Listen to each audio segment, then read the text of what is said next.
الحمد لله رب العالمين والصلاة والسلام على أشرف الأنبياء والمرسلين نبينا محمد وعلى آله وصحبه أجمعين أما بعد. Donc ceci est le deuxième cours dans la lecture du livre Fathur Rahim al-Malik al-Allam في علم العقائد والتوحيد والأخلاق والأحكام المستنبطة من القرآن du Cheikh Abdurrahman ibn Nasir al-Sa'di rahimahullah ta'ala.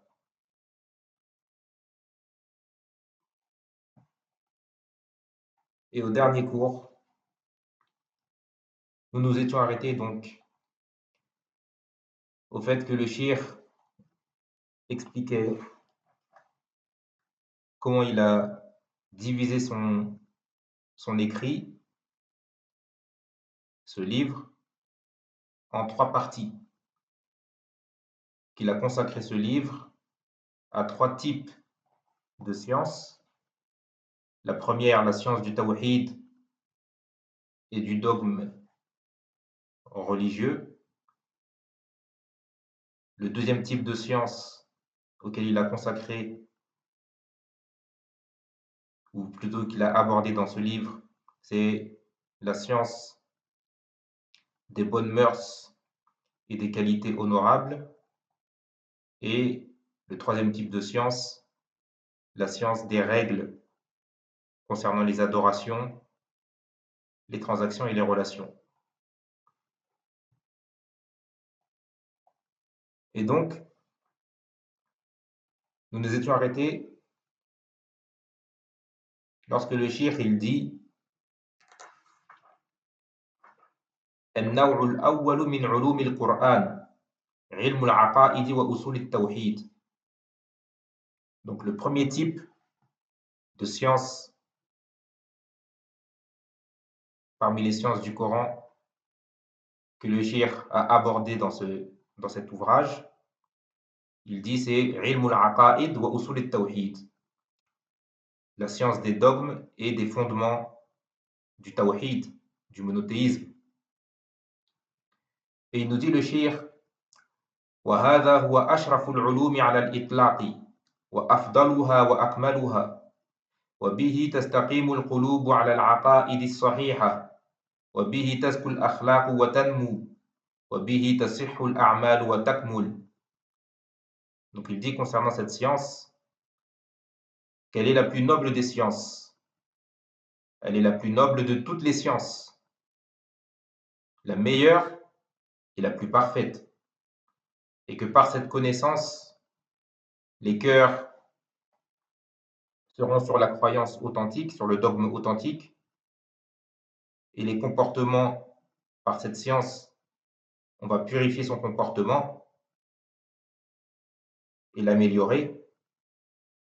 Et également par cette science, c'est par cette connaissance que nos œuvres vont être valides et effectuées parfaitement.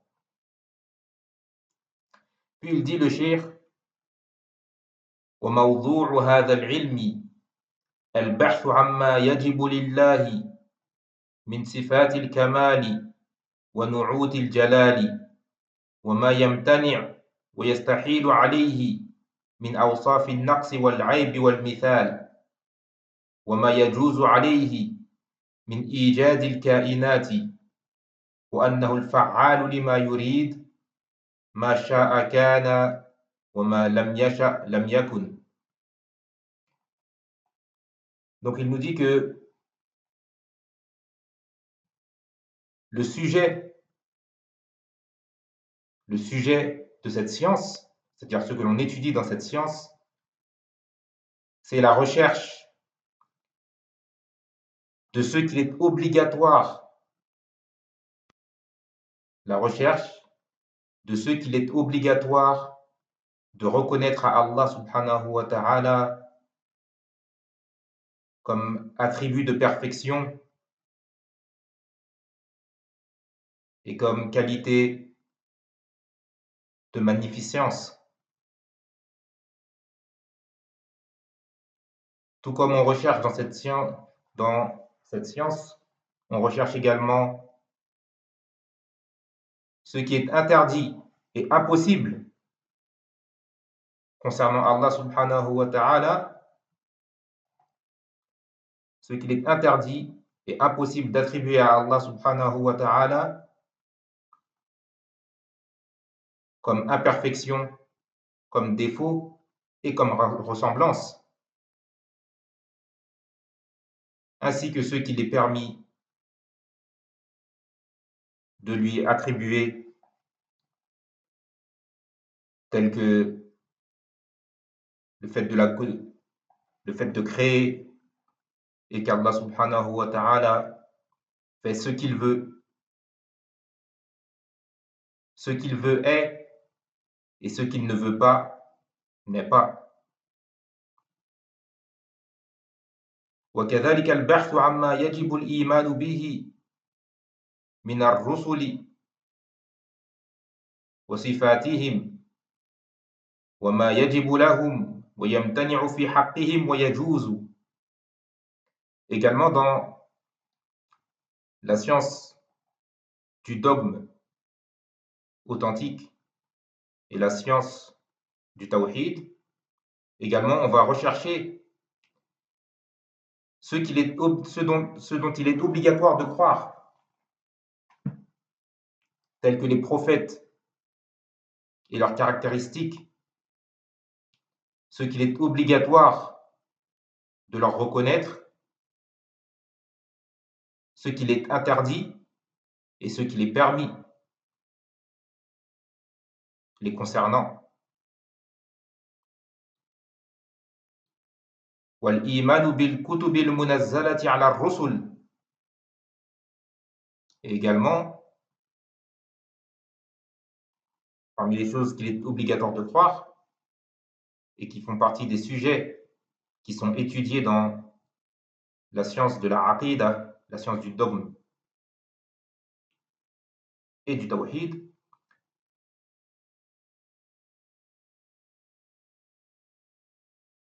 tout ce qui concerne la foi aux livres qu'Allah a fait descendre sur les prophètes.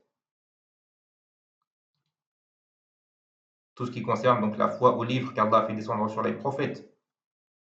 C'est également étudié dans la science du dogme. والإيمان بما أخبر الله به وأخبرت به رسله عن الحوادث الماضية والمستقبلة. Et également, dans cette science, on va rechercher tout ce qui concerne la foi à tout ce dont Allah nous a informés et ce dont nous ont informés ses messagers, parmi les choses passées et les choses futures. وعن الإيمان باليوم الآخر والجزاء والثواب والعقاب والجنة والنار وما يتبع ذلك ويتعلق به. Et également est étudié dans la science du dogme tout ce qui concerne la foi au jour dernier et la rétribution, la récompense et le châtiment selon les œuvres, et tout ce qui concerne le paradis et l'enfer, et tout ce qui est rattaché à cela, tout ce qui est rattaché à tout ce qui précède, tout cela est étudié dans la science du dogme et la science du tawhid, du monothéisme. Et c'est pour cela que le cheikh il dit فهذه مجملات مواضيع هذا العلم الجليل. Donc ceci, tout ce qui a été cité précédemment, ce sont globalement les sujets qui sont étudiés dans cette noble science, qui est la science de la aqidah, la science du dogme authentique et la science du tawhid. Puis il dit le cheikh, والقرآن العظيم قد بين هذه الأمور غاية التبيين ووضحها توضيحا لا يقاربه شيء من الكتب المنزلة. Il dit donc que le noble Coran a exposé ces choses citées précédemment d'une manière parfaite et il les a clarifiées comme aucun autre livre révélé par Allah subhanahu wa ta'ala et descendu par Allah subhanahu wa ta'ala ne les avait clarifiées auparavant. ولم يبق منها أصلا إلا بينه وجمع فيه بين البيان والبرهان بين المسائل المهمة الجليلة والبراهين القاطعة العقلية والنقلية والفطرية.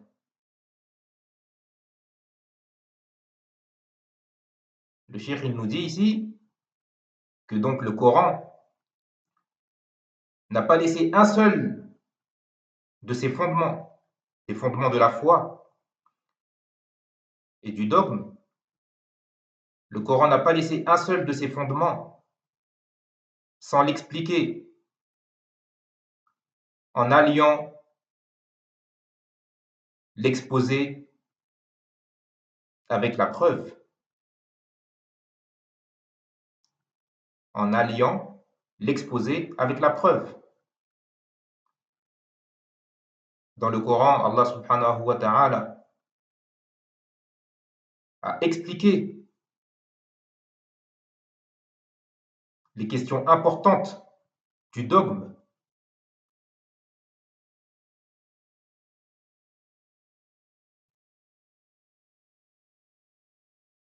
En citant également à cela les preuves incontestables par la raison, par les textes et par ce qui est inné chez l'être humain. Il a apporté les preuves de la raison, les preuves des textes et les preuves de ce qui est inné chez l'être humain, ce que l'être humain connaît de nature, sans avoir besoin d'étudier. Donc le cheikh il nous explique ici que dans le Coran, Allah subhanahu wa ta'ala nous a expliqué le dogme authentique, la croyance authentique, la foi authentique, d'une manière parfaite, en nous prouvant tous ces points par des preuves qui sont soit des preuves de la raison, soit des preuves par les textes révélés, les textes divins, ou soit en nous citant des preuves qui se trouvent innées chez l'être humain. Puis il nous dit وَهَذَا النَّوْعُ أَقْسَامٌ. Et ce premier type de science du Coran, qui est la science donc des dogmes et du monothéisme, donc ce premier type de science du Coran, il est composé de plusieurs parties. Il y a plusieurs sous-parties à cela. Il nous dit أولها ومقدمها علم التوحيد. La première partie de cette science, la science du dogme, la première partie de cette science est celle qui prime, celle qui passe avant toutes les autres sciences. Il nous dit علم التوحيد, la science du tawhid, la science, la connaissance du monothéisme. Puis il nous dit وهو العلم بما لله من جميع صفات الكمال وأن الرب تفرد بها وأن له الكمال المطلق الذي لا تقدر القلوب أن تبلغ كنهه ولا الألسن على التعبير عنه. Donc la science du tawhid, il nous dit le cheikh, c'est la science et la connaissance de tout ce que possède Allah subhanahu wa ta'ala comme attribut de perfection et qu'Allah subhanahu wa ta'ala est le seul à avoir, à posséder et qu'il a la perfection absolue.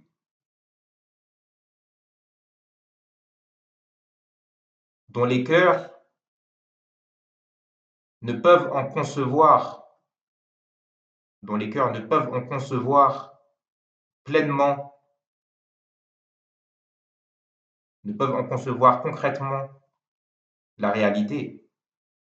Qu'Allah subhanahu wa ta'ala a la perfection absolue, dont les cœurs ne peuvent en concevoir concrètement la réalité.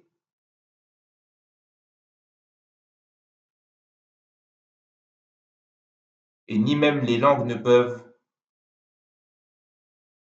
l'exprimer en détail. ولا يقدر الخلق على الإحاطة ببعض صفاته فضلا عن جميعها. Et les créatures ne peuvent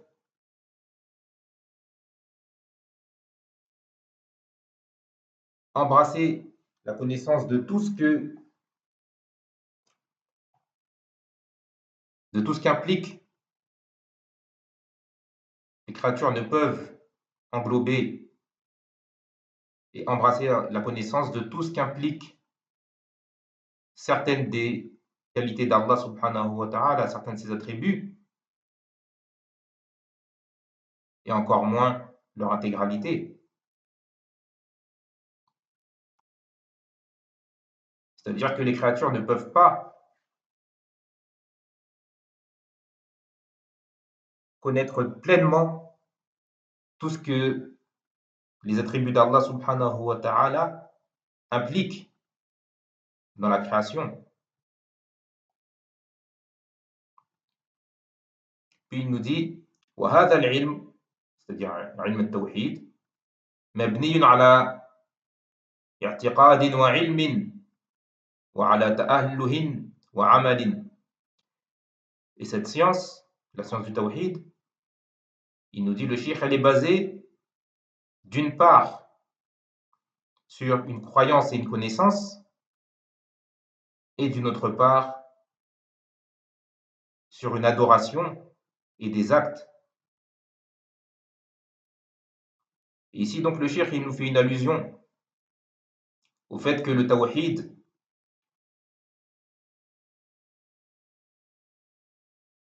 se subdivise en deux choses. Il y a d'un côté ce qu'on appelle le tawhid, al-tawhid al-ilmi, al-tawhid al-ilmi, al-khabari, al-i'tiqadi.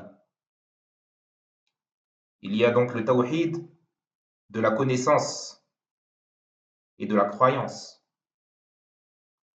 qui comprend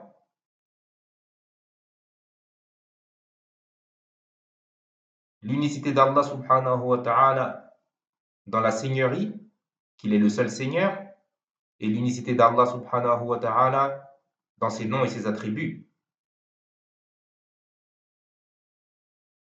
qu'il est le seul à avoir.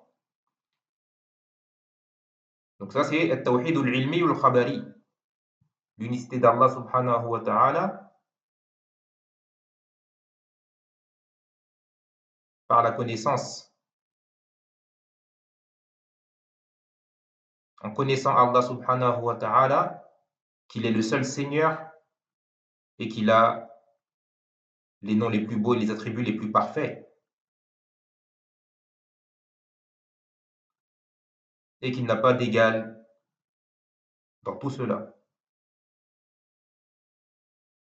Quant au deuxième type de tawhid auquel le cheikh fait allusion ici, c'est ce qu'on appelle al-tawhid al-amali, al-tawhid al-amali, al-qasdi, al-ta'abbudi. C'est l'unicité d'Allah subhanahu wa ta'ala par les actes.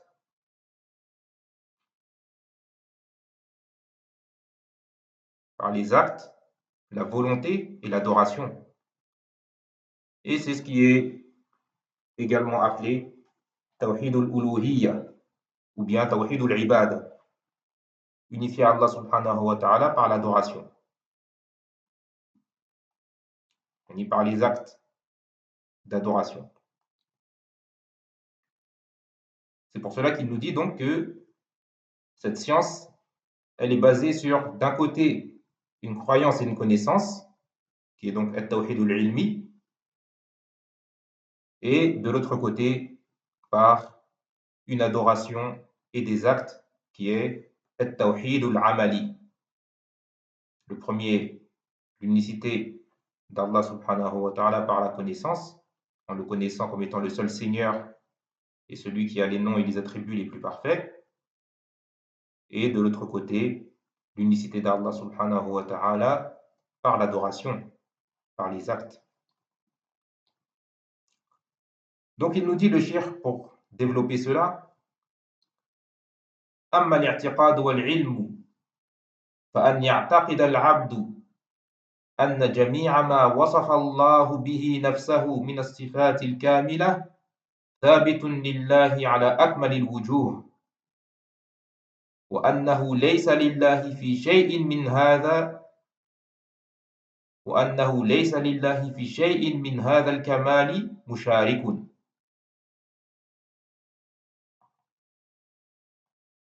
Donc quant à la croyance et la connaissance, c'est que ceci consiste à ce que le serviteur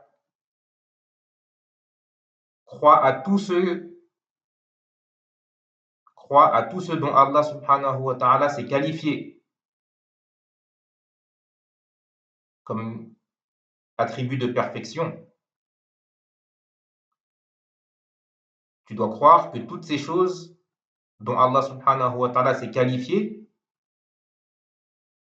eh bien, elles sont bien affirmées à Allah subhanahu wa ta'ala de la manière la plus parfaite.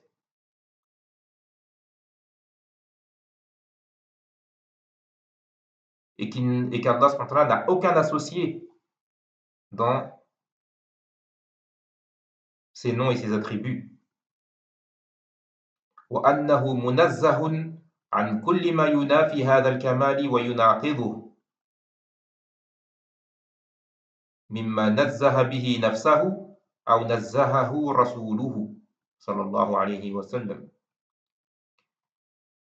Tout comme tu dois croire également qu'Allah subhanahu wa ta'ala est exempt de tout ce qui s'oppose à cette perfection, tout ce qui contredit cette perfection ou qui annule cette perfection. Allah subhanahu wa ta'ala en est exempt. Les choses dont Allah subhanahu wa ta'ala, les choses qu'Allah subhanahu wa ta'ala s'est nié à lui-même ou que son messager, le prophète Mohammed sallallahu alayhi wa sallam, lui a nié. L'exemple de cela, les choses qu'Allah subhanahu wa ta'ala s'est nié à lui-même, comme dans Ayat al-Kursi, lorsqu'il nous dit La ta'khudhuhu sinatun wa la naum. Ni somnolence, ni sommeil ne le prennent. Donc Allah subhanahu wa ta'ala, il s'est nié d'être pris de somnolence ou de sommeil. Donc fait partie du tawhid de nier à Allah subhanahu wa ta'ala ce que lui-même s'est nié comme somnolence et comme sommeil.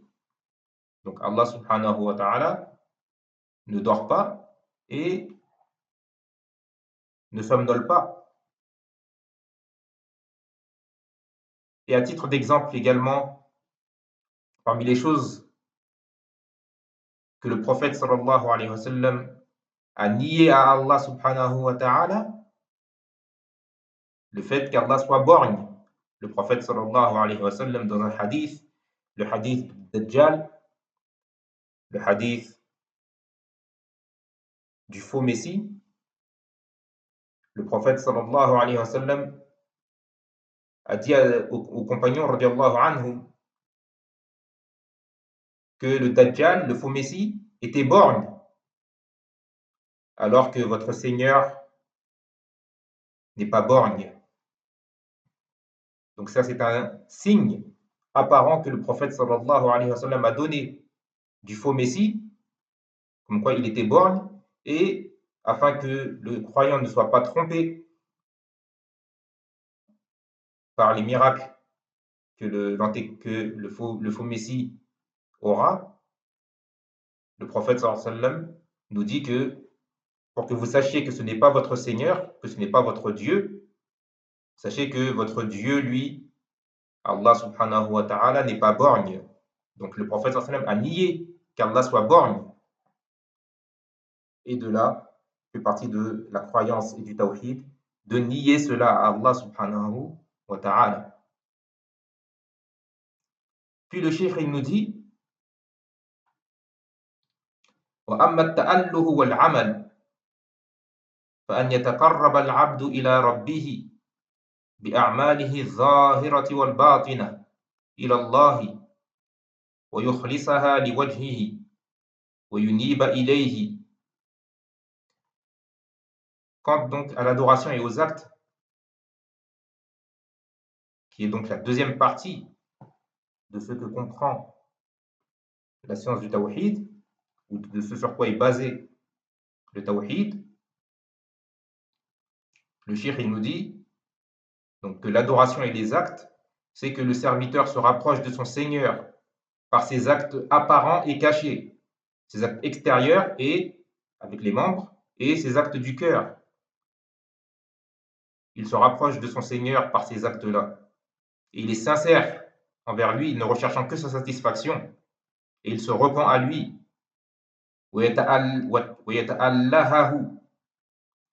ويتألهه محبة وخوفا ورجاء وطلبا وطمعا.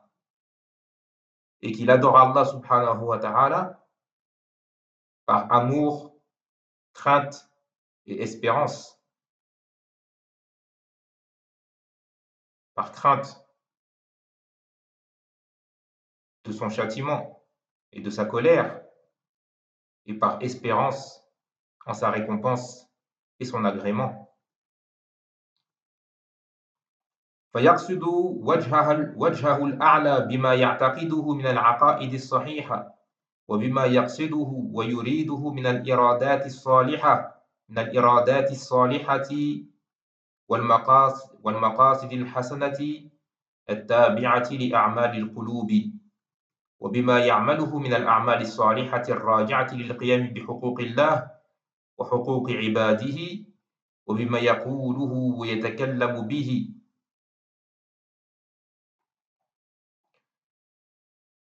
Donc, le serviteur, il doit rechercher la satisfaction d'Allah subhanahu wa ta'ala par toutes ces choses, par ce qu'il y a dans son cœur et par ses actes extérieurs. Ce qu'il y a dans son cœur comme croyance authentique. Tu cherches à te rapprocher d'Allah subhanahu wa ta'ala en ayant comme conviction cette croyance authentique, que ce soit ta croyance. Et également les actes du cœur, la volonté du cœur, les bonnes volontés, tout cela donc fait partie des actes du cœur que tu dois faire sincèrement et uniquement pour Allah subhanahu wa ta'ala. Et également les actes que tu accomplis avec tes membres, toutes les bonnes actions que tu fais qui reviennent au fait de respecter les droits d'Allah subhanahu wa ta'ala et respecter les droits des créatures. Et également ce que tu dis avec ta langue, ce que tu prononces Et le cheikh, il donne après des exemples de cela, d'adorations qui sont effectuées avec la langue. Il dit min dhikrillahi wa thana'i alayhi wa qira'ati kalamihi wa kalami rasulihi sallallahu alayhi wa sallam wa kalami ahli al-ilm alladhi yarji'u ila dhalik. Donc il te dit comme l'évocation d'Allah subhanahu wa ta'ala, le dhikr, le fait de faire ses éloges, comme le fait de lire son livre, de lire sa parole, le Coran, ou de lire la parole de son messager, les hadiths, sallallahu alayhi wa sallam, ou de lire les paroles des gens de science, qui revient à cela, qui revient à la parole d'Allah et à la parole du prophète, sallallahu alayhi wa sallam, les gens de science, les gens qui ont, les savants qui ont la connaissance du Coran et de la Sunna, le fait de lire leurs paroles également. Tout cela entre dans l'adoration d'Allah subhanahu wa ta'ala. Tu dois rechercher par là la satisfaction d'Allah. ومن الكلام الطيب والنصح للعباد في أمور دينهم ودنياهم. Également, toutes les bonnes paroles que tu peux dire et le fait de porter conseil aux créatures dans les choses concernant leur religion ou concernant leur vie quotidienne. ومن ذلك تعلم العلوم النافعة وتعليمها. Et entre dans cela, dans l'adoration d'Allah subhanahu wa ta'ala, l'apprentissage des sciences bénéfiques et leur enseignement, ainsi que leur enseignement, de les apprendre, de les étudier, d'étudier toute science bénéfique, puis de l'enseigner. فكل هذه الأشياء, il te dit le cheikh, فكل هذه الأشياء يجب إخلاصها لله وحده وبتمام الإخلاص يتم التوحيد والإيمان. Toutes ces choses, donc, il est obligatoire de les accomplir sincèrement pour Allah subhanahu wa ta'ala, uniquement, car en concrétisant la sincérité dans cela, on concrétise le tawhid et la foi. Puis il termine ce passage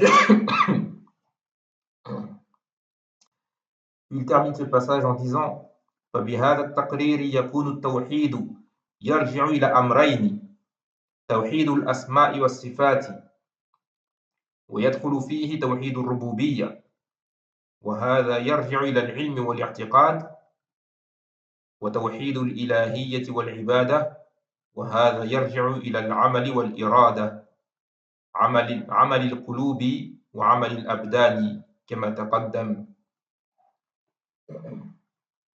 Donc, avec ce que nous venons d'établir, il nous dit le cheikh, le tawhid donc revient à deux choses. La première, l'unicité d'Allah subhanahu wa ta'ala dans les noms et les attributs, et entre dans cela l'unicité d'Allah subhanahu wa ta'ala dans la seigneurie, qu'il est le seul Seigneur. Et ceci donc revient à la connaissance et la croyance du cœur. Et la deuxième des choses à laquelle revient le tawhid, c'est l'unicité d'Allah subhanahu wa ta'ala dans l'adoration. Et ceci revient aux actes et à la volonté, ce que tu recherches à travers tes actes, que ce soit les actes du cœur ou les actes des membres du corps, comme nous avons dit précédemment. Puis le cheikh, il explique ici donc ce deuxième type de tawhid, l'unicité d'Allah par l'adoration. Il dit ويسمى توحيد الإلهية لأن الإلهية وصف الباري تعالى. Donc c'est appelé, ce tawhid, il est appelé tawhid al-ilahiyya, l'unicité de la divinité, car la divinité est un attribut d'Allah subhanahu wa ta'ala. ويسمى توحيد العبادة لأن العبادة وصف العبد الموحد المخلص لله في أقواله وأعماله وجميع شؤونه. Et on l'appelle également le tawhid de l'adoration, l'unicité d'Allah dans l'adoration, car l'adoration est ici l'attribut du serviteur monothéiste qui est sincère et qui voue un culte exclusif à Allah subhanahu wa ta'ala à travers ses paroles, ses actes et tout ce qu'il fait. Et à la fin, le cheikh dit Wal Qur'anul Azim يكاد كله أن يكون تقريرا لهذه الأصول العظيمة ودفعا لما يناقضها ويضادها من التعطيل والتشبيه والتنقيص ومن الشرك الأكبر والأصغر والتنديد. Il dit le noble Coran, pratiquement dans son intégralité, est venu établir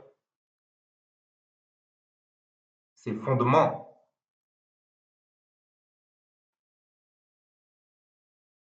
les fondements du dogme authentique, du dogme du tawhid.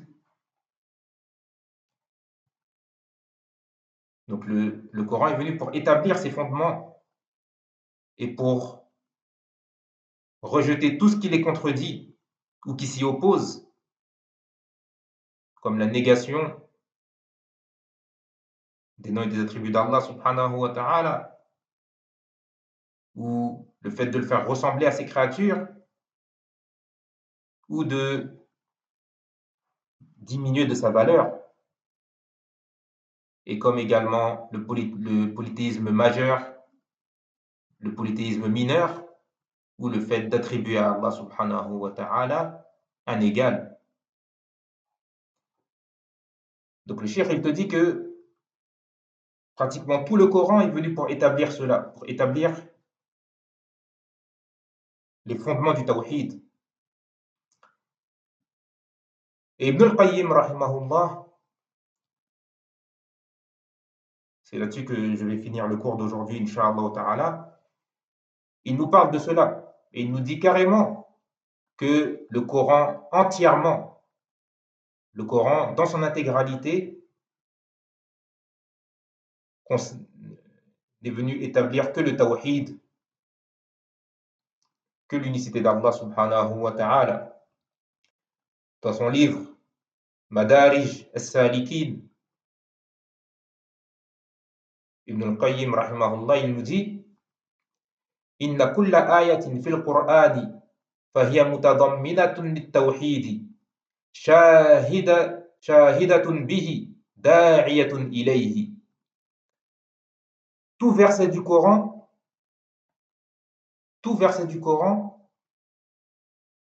inclut le tawhid, inclut le monothéisme,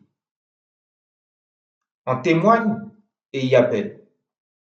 Tout verset dans le Coran inclut le monothéisme, en témoigne et y appelle. فإن القرآن إما خبر عن الله وأسمائه وصفاته وأفعاله فهو التوحيد العلمي الخبري. Il explique cela en disant car certes dans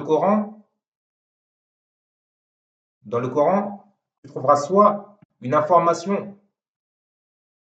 sur Allah subhanahu wa ta'ala, ses noms, ses attributs et ses actes, et ceci c'est le tawhid al-ilmi, c'est le tawhid par la connaissance et l'information. وإما دعوة إلى عبادته وحده لا شريك له وخلع كل ما يعبد من دونه فهو التوحيد الإرادي الطلبي. Ou alors, si ce n'est pas une information sur Allah, ses noms et ses attributs et ses actes, ça va être un appel à l'adorer lui seul sans lui attribuer d'associé et de rejeter tout ce qui est adoré en dehors de lui, Allah subhanahu wa ta'ala.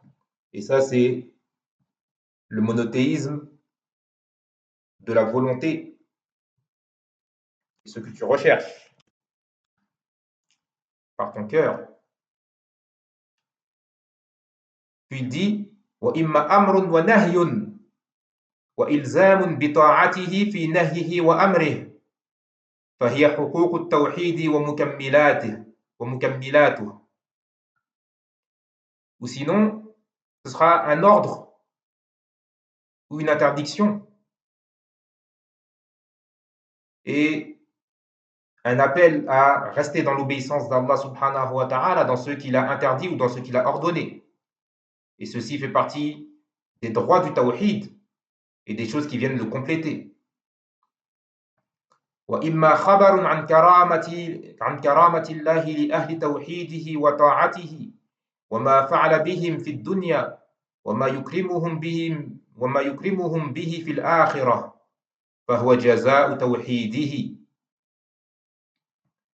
Ou alors, dans le Coran, si ça ne rentre pas dans ce qui a été cité précédemment, il te dit, ça va être soit un verset dans lequel Allah subhanahu wa ta'ala t'informe des miracles et des mérites des gens qui auront concrétisé le tawhid, des gens qui ont concrétisé le tawhid et qui lui ont obéi, ce qu'il a fait pour eux sur terre et ce par quoi il les honorera dans l'au-delà. Donc ceci, c'est la récompense du tawhid, la récompense du monothéisme. وإما خبر عن أهل الشرك وما فعل بهم في الدنيا من النكال وما يحل بهم في العقبى من العذاب فهو خبر عمن خرج عن حكم التوحيد. Ou alors, ce sera une information sur les polythéistes, sur les polythéistes et ce qu'Allah a fait d'eux sur terre, ce par quoi il les a punis sur terre et ce qui va leur arriver dans l'au-delà comme châtiment. Et ceci, donc, c'est une information de ce qui attend celui qui est sorti du tawhid. Et c'est pour cela qu'il termine en disant, Ibn al-Qayyim rahimahullah, فالقرآن كله في التوحيد وحقوقه وجزائه وفي شأن الشرك وأهله وجزائهم. Donc le Coran tout entier, le Coran dans son intégralité, parle du tawhid, du monothéisme, de ses droits et de sa récompense, et parle du polythéisme, des polythéistes et de leur rétribution, leur châtiment. Sur ce, le cours d'aujourd'hui se termine. J'étais un petit peu plus long que prévu.